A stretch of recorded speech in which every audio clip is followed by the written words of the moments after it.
People in town thought the forest had shown them everything it could, until the sky changed. It happened just after midnight. The moon dimmed, flickered, and then split into three faint shapes hanging above Blackwood Forest.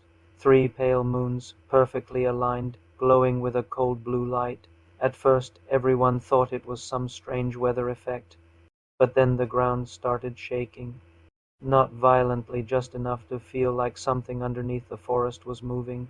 Waking up, fog poured out between the trees, thicker than anyone had ever seen. It wasn't drifting normally.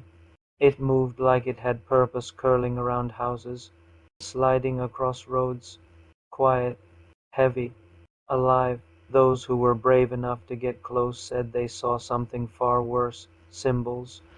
The same runes burned into the trees, now glowing across the forest floor, pulsing like a heartbeat, and shadows.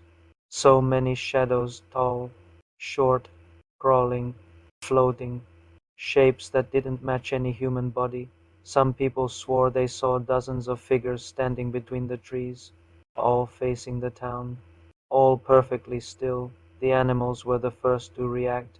Dogs whimpered and hid, birds fell silent, even insects stopped making noise. It felt like the entire forest was holding its breath again, and just before the three moons faded, a deep echo rolled through the woods, not a roar, not thunder, but a voice, a single, low whisper that spread across the whole town. The door is opening.